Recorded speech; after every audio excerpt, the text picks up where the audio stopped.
just to kick things off and get conversation flowing, because it's come up several times, if we're looking through the biblical narrative for our panel, this is the first question. If we're looking through the biblical narrative and we see the story of Judas, is Judas in this place where, because of his obedience, because of, if you take the deterministic view, because of God's, say, foreknowledge, and maybe we need more qualification of terms, should he be punished for being part of that plan of God and what he did? So I don't know. Does that make sense, audience? Does that question kind of make sense? I think there's been some folks. Pastor Brent, would you just kick that off?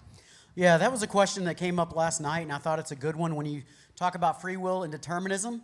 What about Judas? Doesn't it seem to indicate that Judas was determined to betray Jesus? Isn't that sort of unfair to Judas? And I would respond to that by saying there's a difference between determinism and foreknowledge. You can have foreknowledge of something without determining it to happen. And the example that I would give, and I'm really bad about this, and it's about to happen a lot in about a couple weeks. On Sundays, we have church here until, it's like 3 o'clock before we leave on Sunday afternoons because of the late services. And that means the Bucs game is practically over. I will go home and I will watch the Bucs game, even though I know that we lost, 17-13, or we won 28-24, whatever. I will still watch the game. I know the outcome, but I haven't determined the outcome. Those are two different things. And you can have that ability, even if you were to dumb it down to the simplest of terms. If you know somebody really well, you can kind of know their what they're going to do before it's done, and not because it's determined, because you know them so well, right? So let's say that you have a teenage boy in your home, and somebody's going to put in front of him a video game or a cupcake, and you know that he loves this video game, and you know that about him. You didn't determine that he's going to take the video game, but you can look in advance and go, yeah, he's going to take that video game over the cupcake, whereas another kid might take the cupcake over the video game, because of the intricate knowledge of the individual. And so it sort of looks determined, but it's not determined at all. It's simply foreknowledge. And 1997, for the first time ever, and it was a big thing if you remember back then, but a computer program came out called Deep Blue, if I remember that correctly. And it was the first time that a computer beat a world champion chess player, which was a big story because it's like man versus computer, right? Which is always a story. So the first time a computer beat a world champion chess player, they went back and forth, but in the final outcome, the computer won for the first time ever. It's an IBM computer. First time ever the computer won. The computer won by realizing and understanding the nature of the individual and choosing through the million options that he, or whatever it be, of what he would do, by choosing and recognizing he's going to choose this option. He never made the chess player choose the option, but he knew the option that was going to be chosen based on the characteristics of the chess player. If a computer program can do that, how much more can God do that to get his will done? For both good and evil. When I say evil, for like a Judas type of situation. God can work in such a way that he moves things around to get you in a position of blessing. God can also move things around in such a way that he gets his will done, like in the story of Judas. And I would say that's the thing with Judas.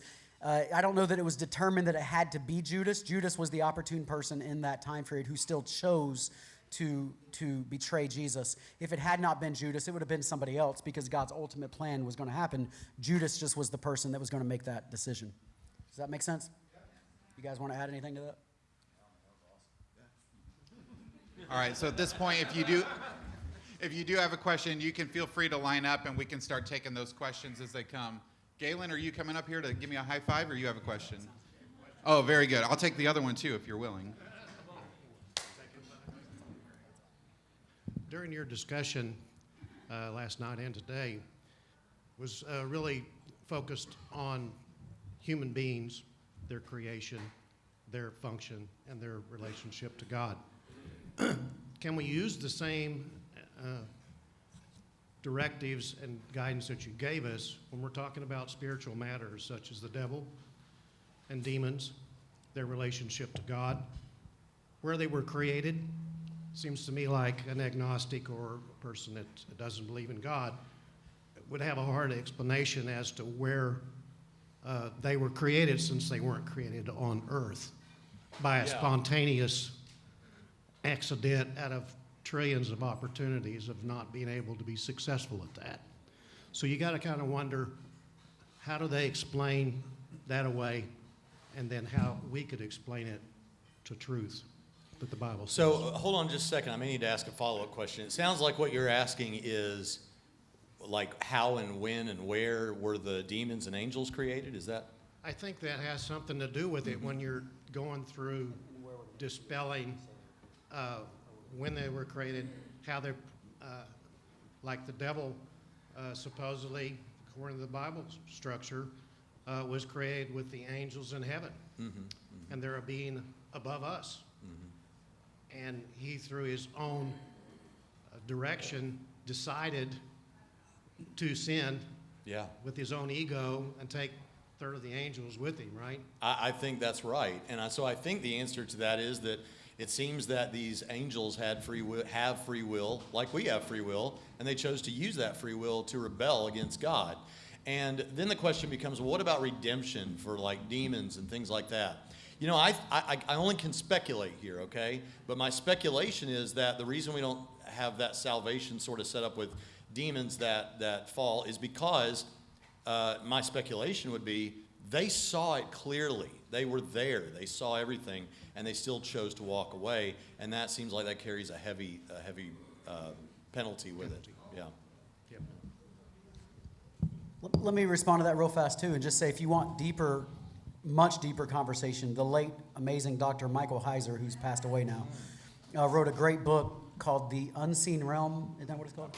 Yeah, The Unseen Realm. He's got a longer version that's more academic, but The Unseen Realm is the shorter version of the long version. It's probably the one that you would want to read. But I would recommend that book. I think it's great, kind of representing the pantheon of gods and the way Jewish thought was back in that time period.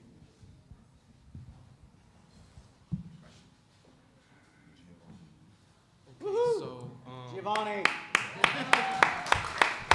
Giovanni, don't mess me up. I just prayed for you.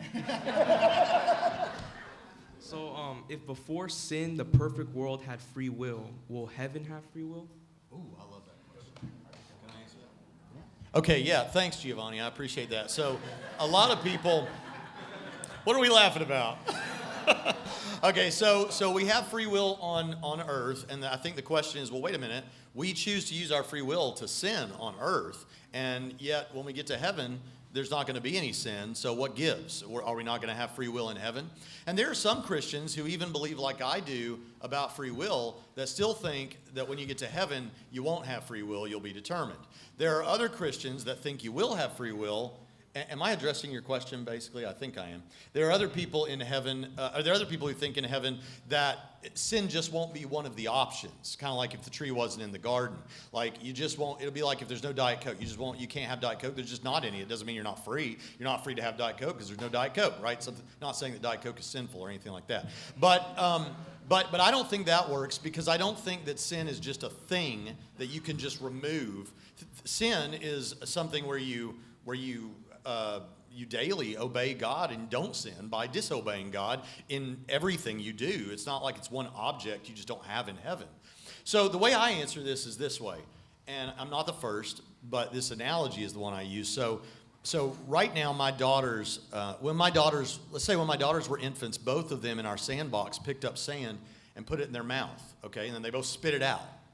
Now, that's not good. We shouldn't eat sand.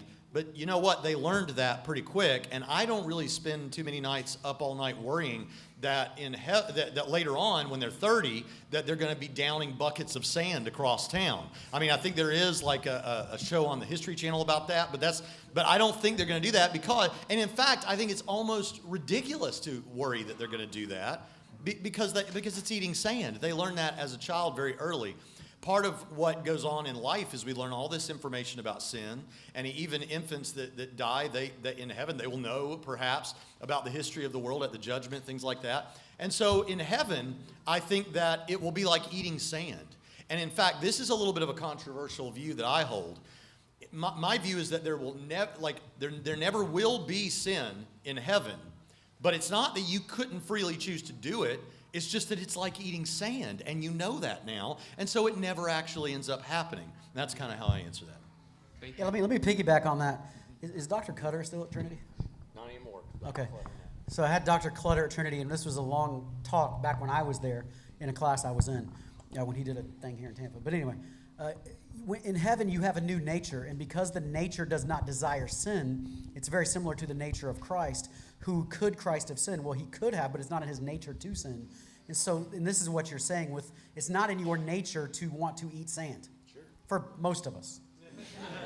There might be somebody, and you should see Ada for deliverance, but it's not in your nature to want to eat sand. Yeah.